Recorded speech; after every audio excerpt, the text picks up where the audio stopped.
Et salut tout le monde, c'est StevenYap80 et je vous dis bienvenue sur la chaîne History Channel, une chaîne dédiée à l'histoire, plus principalement au thème de la Première et Seconde Guerre mondiale, dont je suis un fervent passionné, on va dire. Et aujourd'hui, je vais vous faire une petite présentation de la chaîne tout en vous présentant ces deux fusils que vous voyez. D'abord, pour la chaîne, en fait, c'est une chaîne qui va, comment dire, comment vous expliquer ça comment dire Je vais faire des vidéos en fait sur, par exemple, sur la détection militaria, par exemple les cartouches, euh, les billes d'obus shrapnel, les billes de plomb. Enfin, ça, je vous expliquerai ça plus tard dans un autre épisode. Euh, pour vous faire découvrir ou redécouvrir certaines choses que vous connaissez ou pas. Et aussi pour vous faire aussi partager ma passion, ce qui est plutôt pas mal. Euh, Aujourd'hui, on va présenter deux fusils dont j'ai hérité entre guillemets de mon père, qui a hérité de ses grands-parents et autres, qui datent tous deux de la Première Guerre mondiale, mais de deux nationalités différentes. Donc, on va commencer par le fusil Lebel, qui est bien évidemment un fusil français. Vous pouvez observer le canon court avec son attache pour la baïonnette.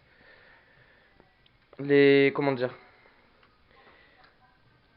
Les points d'attache pour la sangle en cuir, en fait, il y avait une sangle en cuir qui, normalement, il y a aussi une deuxième partie qui devait être là à peu près pour attacher une sangle en cuir pour que les soldats puissent, le porter plus facilement.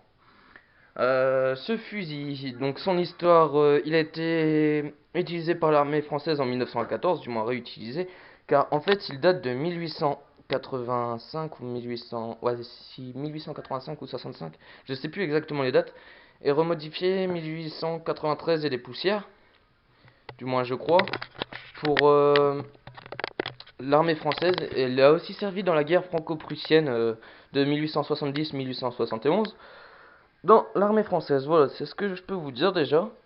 Ses caractéristiques, ouais, faites pas attention parce qu'il est bien vieux, il a plus de 100 ans celui-là. Ses caractéristiques, on pouvait dire que c'était une sorte de sniper, car comme vous voyez ici, il a une sorte de visée un peu plus précise pour les longues distances. Je vais essayer de bien vous faire montrer ça, que vous voyez ici, mais que je ne peux pas déplier car c'est bouffé par la rouille, ce qui n'est pas trop grave. Enfin, bouffé par la rouille, pas vraiment en fait, c'est juste... voilà quoi. Il a son âge. La culasse, où vous chargez les balles. Voilà, le côté. Le verrou qui est aussi inutilisable. Donc il est bloqué. Si je me trompe pas, attendez. Il est bloqué. Il est bloqué. Ouais, il est bloqué. Je peux l'avancer légèrement. Mais je peux pas l'enclencher. Regardez, parce qu'il y a ça qui bloque en fait. Il bloque au niveau de où? Il bloque là quelque part.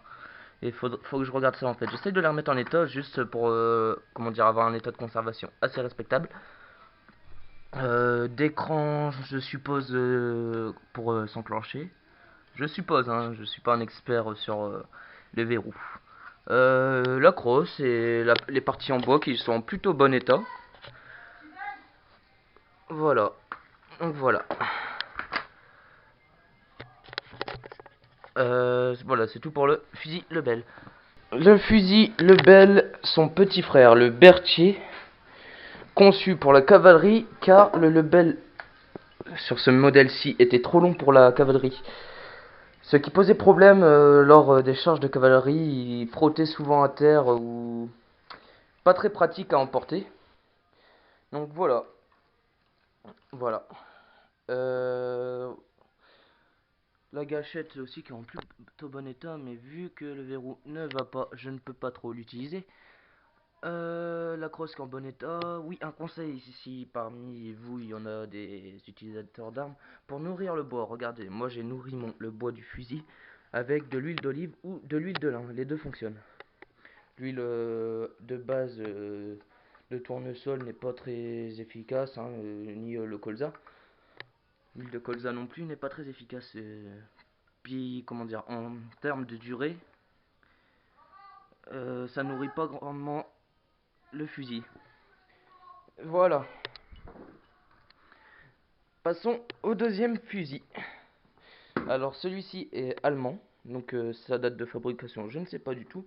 Je peux juste vous dire que c'est un modèle 1914,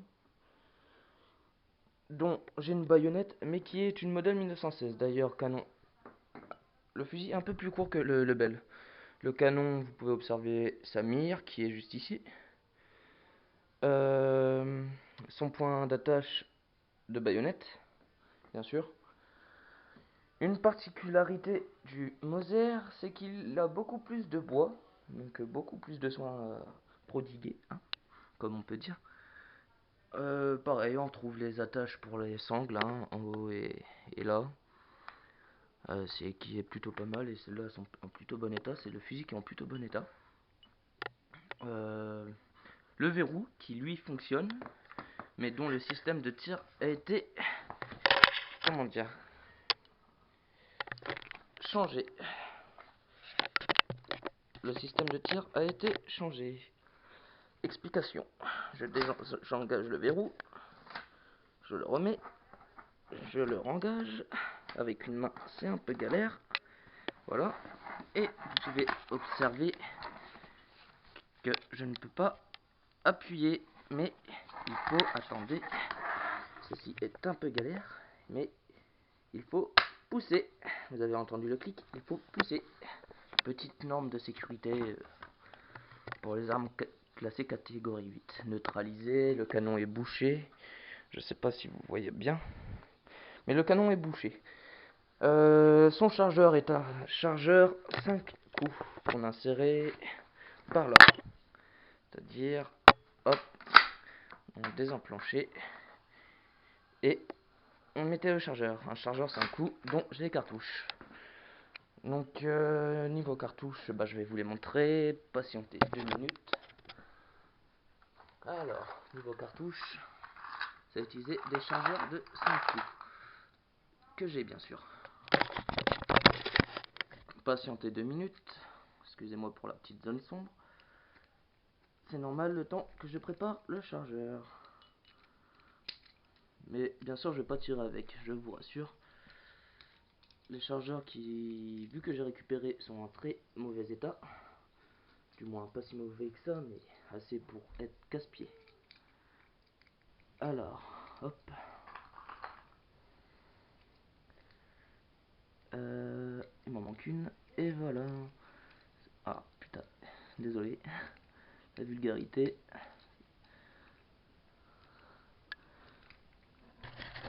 Et voilà, un chargeur 5 coups en 7,62 qu'on a inséré à l'intérieur du fusil comme ça.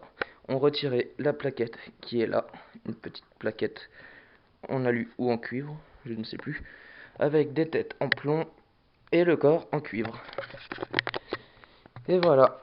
Ouais, les cartouches pour le Lebel, ils tiraient au coup par coup. C'est-à-dire, vous tiriez une cartouche, vous mettiez votre... Attendez, un peu de lumière. Vous mettiez votre cartouche à l'intérieur, vous engagez le verrou, vous tirez, désengagez le verrou, la douille saute, et vous êtes obligé de remettre une cartouche. Les Français tiraient 3 coups. Enfin, 3 coups... Non, c'était pas 3 coups. Ouais, si, c'était aux 3 coups. Comment dire, il y avait une certaine cadence dans l'armée française avec le Lebel, c'était 3 coups, une connerie dans le genre, faudra que je me renseigne et que je vous dise. Les Allemands étaient à 8 coups, je crois que c'était leur quota en fait, ils devaient tirer 8, les Allemands c'était 8. Les Anglais avec leur Enfield fusil à 3 coups c'était 5 ou 7, je ne sais plus. Et les Français c'est 3 coups, comme quoi l'armée française est vraiment minable. Enfin, était vraiment minable, mais on a quand même gagné la guerre. Les cartouches du Lebel, alors c'est du 8 mm. Les cartouches que j'ai aussi. Bon, je vais vous montrer l'aspect. Ouais, petit zoom, hein. Vous m'excuserez, c'est ma première vidéo sur la chaîne. Donc voilà. Et voilà, des cartouches Lebel en 8 mm.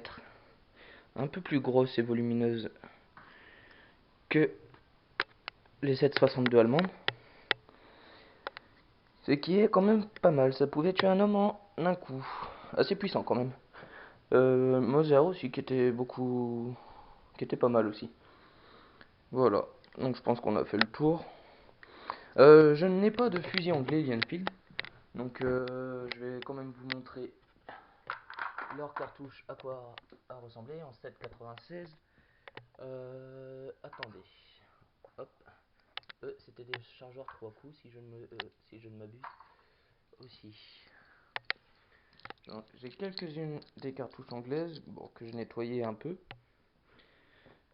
On pourrait les confondre. Attendez. Oui, petit bug de caméra. On pourrait les confondre avec les 7,62 pour les Moser. Mais pas du tout, ce n'est pas les mêmes. Beaucoup les confondent. Mais la particularité entre ces deux cartouches, regardez, c'est qu'une cartouche anglaise qui est à gauche, n'aura pas de petite collerette. La petite collerette, attendez, j'essaie de bien vous faire montrer ça, j'espère que vous voyez bien. La petite collerette là, ici, à peu près. Ouais, là, la petite collerette et un petit creux à l'intérieur. Tandis que les Anglais n'ont pas de collerette. C'est juste un petit rebord qui dépasse. Ouais, voilà. Bon, bah voilà, bah c'était tout pour la première vidéo sur Story Channel. Donc, bah on se dit à la prochaine pour de nouvelles vidéos. Puis, n'hésitez pas à réagir sur les commentaires. Et à aimer, à vous abonner. Ce qui m'aiderait fortement, vu que c'est les débuts. À vous abonner, comment dire, à vous abonner, à partager, à commenter aussi pour donner vos avis. Après, un espace ouvert. Bref, on se dit à la prochaine pour de nouvelles vidéos. Ciao.